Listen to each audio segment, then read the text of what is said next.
ਜਦੋਂ ਉਹਨਾਂ ਨੂੰ ਉਰੋਂ ਕਾਲ ਜਾਂਦੀ ਆ ਦੱਸਦੇ ਨੇ ਕਿ ਇੱਕ ਜਿਹੜਾ ਕਾਂ ਹੈਗਾ ਉਹ बुरी तरह ਦੇ ਨਾਲ ਫਸਿਆ ਹੋਇਆ ਤੇ ਉਸ ਤੋਂ ਬਾਅਦ ਫਿਰ ਉਹਨੂੰ ਬਚਾਉਣ ਦੇ ਵਾਸਤੇ पूरी टीम आ जाती हैगी। मैं वो घर में रहता हूँ वहाँ पे। सामने आप? हाँ, सामने ही रहता हूँ।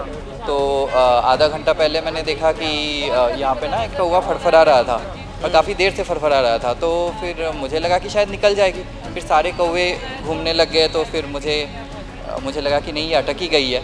फिर ना वो ऐसे अटक के गिर गई थी। तो मैंने वाइल्ड लाइफ डिपार्टमेंट को फ़ोन किया क्योंकि काफ़ी दुख हुआ। तो 5 मिनट में ही आ गए थे और आके रेस्क्यू भी कर लिया। तो अभी शांति है कि एक जान बच गई। आम तौर पर तो ये देखा जाए जिस तरह के नाल लोग हैरत च पै गए भी आखिरकार फायर ब्रिगेड की ना उरे अग लगी आ तो ना कोई इस तरह का कोई माहौल बनया। तो बावजूद अजिहा उरे हो की गया कि इक्को लखत गड्डियां जी पहुँच जाती हैगी। पर नाल जो लोग देखते हैं कि इस दरख्त के किवें एक ਕਾਂ ਜਿਹੜਾ फसिया होया डोर के नाल फसिया दिखता। हालांकि चंडीगढ़ खैर एडा पतंगा का कोई माहौल तो नहीं हैगा पर उसके बावजूद भी जे देखा जाए खैर उरे कितों हो सकता कि किसी ना किसी कारण ਨਾਲ डोर ਸੀਗੀ ਉਹਦੇ ਕਰਕੇ ਜਿਹੜਾ ਕਿ ਫਸ ਜਾਂਦਾ। ਫਸਣ ਤੋਂ ਬਾਅਦ ਫਿਰ ਉਹਨੂੰ ਕੱਢਣ ਦੀ ਪੂਰੀ ਇੱਕ ਕਵਾਇਦ ਚੱਲਦੀ ਆ। ਜਿਹੜੀਆਂ ਤਸਵੀਰਾਂ ਤੁਹਾਨੂੰ ਨਾਲ ਨਾਲ ਦਿਖਾਈ ਜਾਂਦੇ ਆ ਇਹਦਾ ਦੇ ਵਿੱਚ ਤੁਸੀਂ ਦੇਖ ਸਕਦੇ ਹੋ। ਸਤਿ ਸ਼੍ਰੀ ਅਕਾਲ ਜੀ। ਇੱਕ ਪਾਸੇ ਜਿੱਥੇ ਅੱਜ ਦੇ ਸਮੇਂ ਦੇ ਦੌਰਾਨ ਇਨਸਾਨੀਅਤ ਤੇ ਸਵਾਲ ਉੱਠਦੇ ਨੇ ਤਾਂ ਬਹੁਤ ਸਾਰੇ ਲੋਕ ਇਸ ਤਰ੍ਹਾਂ ਦੇ ਵੀ ਨੇ ਜਿਹੜੇ ਆਖਰਕਾਰ ਇਨਸਾਨੀਅਤ ਦੇ ਨਾਤੇ ਹੀ ਭਾਵੇਂ ਕੋਈ ਜਾਨਵਰ ਹੈ ਭਾਵੇਂ ਕੋਈ ਪੰਛੀ ਹੈ ਉਸ ਨੂੰ ਬਚਾਉਣ ਦੇ ਵਾਸਤੇ ਆਪਣੀ ਪੂਰੀ ਜੀ ਜਾਨ ਲਾ ਦਿੰਦੇ ਨੇ। ਚੰਡੀਗੜ੍ਹ ਦੀ ਫਾਇਰ ਬ੍ਰਿਗੇਡ ਦੀ ਟੀਮ ਖੜੀ ਹੈਗੀ। ਜਿਹੜੀਆਂ ਤਸਵੀਰਾਂ ਤੁਹਾਨੂੰ ਅਸੀਂ ਦਿਖਾ ਰਹੇ ਹਾਂ ਤਾਂ ਹੁਣ ਹਾਲਾਂਕਿ ਉਹ ਪੰਛੀ ਉੱਡ ਕੇ ਆਜ਼ਾਦ ਹੋ ਗਿਆ ਪਰ ਇੱਕ ਪੂਰੀ ਜਹਿਦ ਹੋਈ।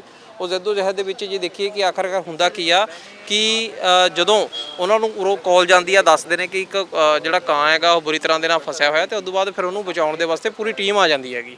ਹਾਲਾਂਕਿ ਆਮ ਤੌਰ 'ਤੇ ਤਾਂ ਇਹ ਦੇਖਿਆ ਜਾਵੇ ਜਿਸ ਤਰ੍ਹਾਂ ਦੇ ਨਾਲ ਲੋਕ ਹੈਰਤ 'ਚ ਪੈ ਗਏ ਵੀ ਆਖਰਕਾਰ ਫਾਇਰ ਬ੍ਰਿਗੇਡ ਦੀ ਨਾ ਉਰੇ ਅੱਗ ਲੱਗੀ ਆ ਤੇ ਨਾ ਕੋਈ ਇਸ ਤਰ੍ਹਾਂ ਦਾ ਕੋਈ ਮਾਹੌਲ ਬਣਿਆ। ਤੇ ਉਹਦੇ ਬਾਵਜੂਦ ਅਜਿਹਾ ਉਰੇ ਹੋ ਕੀ ਗਿਆ ਕਿ ਇੱਕੋ ਲਖਤ ਗੱਡੀਆਂ ਜਿਹੜੀ ਪਹੁੰਚ ਜਾਂਦੀ ਹੈਗੀ। ਪਰ ਨਾਲ ਜਦੋਂ ਲੋਕ ਦੇਖਦੇ ਨੇ ਕਿ ਇਸ ਦਰਖਤ ਦੇ ਵਿੱਚ ਕਿਵੇਂ ਇੱਕ ਕਾਂ ਜਿਹੜਾ ਫਸਿਆ ਹੋਇਆ ਡੋਰ ਦੇ ਨਾਲ ਫਸਿਆ ਦਿਖਦਾ। ਹਾਲਾਂਕਿ ਚੰਡੀਗੜ੍ਹ ਖੈਰ ਐਡਾ ਪਤੰਗਾਂ ਦਾ ਕੋਈ ਮਾਹੌਲ ਤਾਂ ਨਹੀਂ ਹੈਗਾ ਪਰ ਉਹਦੇ ਬਾਵਜੂਦ ਵੀ ਜੇ ਦੇਖਿਆ ਜਾਵੇ ਖੈਰ ਉਰੇ ਕਿਤੋਂ ਹੋ ਸਕਦਾ ਕਿ ਕਿਸੇ ਨਾ ਕਿਸੇ ਕਾਰਨ ਨਾਲ ਡੋਰ ਸੀਗੀ ਉਹਦੇ ਕਰਕੇ ਜਿਹੜਾ ਕਿ ਫਸ ਜਾਂਦਾ। ਫਸਣ ਤੋਂ ਬਾਅਦ ਫਿਰ ਉਹਨੂੰ ਕੱਢਣ ਦੀ ਪੂਰੀ ਇੱਕ ਕਵਾਇਦ ਚੱਲਦੀ ਆ। ਜਿਹੜੀਆਂ ਤਸਵੀਰਾਂ ਤੁਹਾਨੂੰ ਨਾਲ ਨਾਲ ਦਿਖਾਈ ਜਾਂਦੇ ਆ ਇਹਦਾ ਦੇ ਵਿੱਚ ਤੁਸੀਂ ਦੇਖ ਸਕਦੇ ਹੋ। ये की होया किसी भाई साहब? एक्चुअली ना मैं वो घर में रहता हूँ वहाँ पे। सामने आप? हाँ, सामने ही रहता हूँ।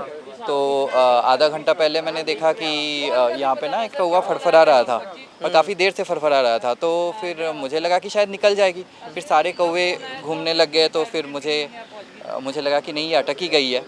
फिर ना वो ऐसे अटक के गिर गई थी। तो मैंने वाइल्ड लाइफ डिपार्टमेंट को फ़ोन किया क्योंकि काफ़ी दुख हुआ देख के। कादे च फस कादे च गया सी वो की हुआ है पता नहीं किस में फंस गया वो। शायद कोई पतंग की डोर थी शायद तो उसमें फंसी थी। तो फिर अच्छा फिर आपने बुलाया?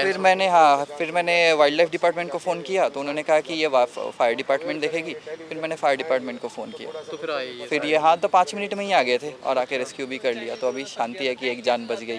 वैसे आमतौर पे अगर हम देखें तो अगर कोई पंछी ऐसे लटक रहा है हालांकि बहुत सारी तस्वीरें हम देखते हैं कि लोग उसको बचाने के लिए आते हैं लेकिन आज भी फिर भी कहीं ना कहीं ये समझा जाता है कि पंछी है क्या इतनी बड़ी बात थी। कोई बहुत से लोगों ने और ने भी देखा होगा इग्नोर कर देते हैं लोग। जी हाँ ये तो करते ही है। मैं खुद मतलब मैं एक एनिमल लवर हूँ तो मुझे काफ़ी अच्छा लगता है। तो पर मुझसे ना वो देखा नहीं गया कि किसी की जान जा रही है मेरी आंखों के सामने।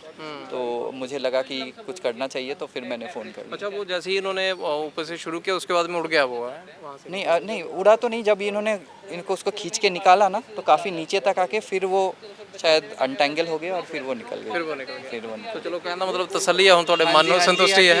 एक जान बची उसकी तसल्ली है और तो कुछ बिल्कुल है क्योंकि आमतौर पर ये देखिए कि लोग को नहीं ਹੁੰਦੇ ਆਏ ਨੇਗੇ ਭਾਈ ਸਾਹਿਬ ਕੀ ਜਦੋਂ ਆਮ ਤੌਰ ਤੇ ਜੇ ਦੇਖੀਏ ਇਸ ਤਰ੍ਹਾਂ ਦੇ ਜਦੋਂ ਕੋਈ ਹਾਦਸੇ ਦੇਖਣ ਨੂੰ ਮਿਲ ਜਾਂਦੇ ਨੇ ਤੁਸੀਂ ਲੋਕ ਪਹੁੰਚਦੇ ਹੋਗੇ ਬੜੀ ਹਿੰਮਤ ਦੇ ਨਾਲ। ਚਲੋ ਖੈਰ ਇੱਕ ਤਾਂ ਤੁਹਾਡਾ ਧੰਨਵਾਦ ਹੈ ਕਿ ਜਾਨ ਬਚਾ ਲਈ ਤੁਸੀਂ ਪਰ ਬਹੁਤੇ ਲੋਕ ਇਗਨੋਰ ਵੀ ਕਰ ਦਿੰਦੇ ਨੇ ਇਸ ਚੀਜ਼ ਨੂੰ ਦੇਖ ਕੇ।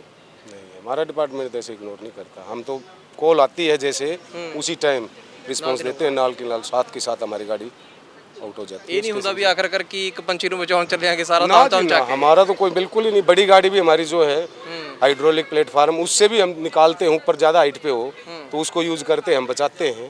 हमारा ऐसा नहीं है कि ना जाए हमारी पर कोशिश पूरी होती है अभी कोई भी पशु पक्षी कुछ भी है बिल्कुल कोई भी पंछी हो गया बिल्ली होगी कोई भी जानवर है हम जाते हैं हम जान बचाते। ਚਲੋ ਬਹੁਤ ਬਹੁਤ ਧੰਨਵਾਦ ਕਿਉਂਕਿ ਇਹ ਖੈਰ ਹਿੰਮਤ ਹੈ ਇਹਨਾਂ ਦੀ ਕਿਉਂਕਿ ਅੱਜ ਕੱਲ ਇਨਸਾਨ ਦੀ ਜਾਨ ਇੰਨੀ ਸੌਖੀ ਹੋਈ ਪਈ ਹੈ ਕਿ ਲੋਕ ਇਹਨਾਂ ਬਾਰੇ ਸੋਚਦੇ ਨਹੀਂ ਪਰ ਇਨਸਾਨੀਅਤ ਇਹਨੂੰ ਹੀ ਕਹਿੰਦੇ ਨੇ ਸ਼ਾਇਦ। ਤੇ ਉਹੀ ਇੱਕ ਤਸਵੀਰ ਹੈ ਜਿਹੜੀ ਅਸੀਂ ਤੁਹਾਨੂੰ ਉਹ ਲਗਾਤਾਰ ਤੁਹਾਨੂੰ ਦਿਖਾ ਰਹੇ ਹਾਂ ਤੇ ਇਹ ਇਸ ਵਾਸਤੇ ਵੀ ਆ ਇਕੱਲਾ ਕਿਉਂਕਿ ਇਹ ਬਚ ਗਈ ਆ। ਪਰ ਦੂਜੇ ਤੁਹਾਡੇ ਅੱਗੇ ਵੀ ਕਦੇ ਤੁਹਾਨੂੰ ਲੱਗਦਾ ਵੀ ਇਸ ਤਰ੍ਹਾਂ ਦਾ ਕੋਈ ਜੁਰਮ ਹੋ ਰਿਹਾ ਜਾਂ ਕਿਤੇ ਕੋਈ ਪਸ਼ੂ ਪਕਸ਼ੀ ਹੈ ਜਿਹੜਾ ਉਹ ਫਸ ਗਿਆ, ਤਾਂ ਸਾਡੀ ਜ਼ਿੰਮੇਵਾਰੀ ਬਣਦੀ ਹੈ ਕਿ ਅਸੀਂ ਉਹਨੂੰ ਛੁਡਵਾਈਏ, ਉਹਦੀ ਮਦਦ ਕਰੀਏ, ਕਿਉਂਕਿ ਇਨਸਾਨੀ ਰੂਪ ਦੇ ਵਿੱਚ ਜੇ ਆਏ ਆ, ਸਾਨੂੰ ਸੋਚਣ ਸਮਝਣ ਬੋਲਣ ਦੀ ਜਿਹੜੀ ਸ਼ਕਤੀ ਦਿੱਤੀ ਹੈ ਤੇ ਸਾਨੂੰ ਸੰਸਾਧਨ ਦਿੱਤੇ ਨੇ, ਤਾਂ ਉਹਨਾਂ ਦੇ ਕੰਮ ਵੀ ਆ ਸਕਣ। ਵੀਡੀਓ ਜਰਨਲਿਸਟ ਅਮਨ ਦੇ ਨਾਲ ਸਮਿਤ ਸਿੰਘ, ਰੋਜ਼ਾਨਾ ਸਪੋਕਸਮੈਨ ਟੀਵੀ, ਚੰਡੀਗੜ੍ਹ।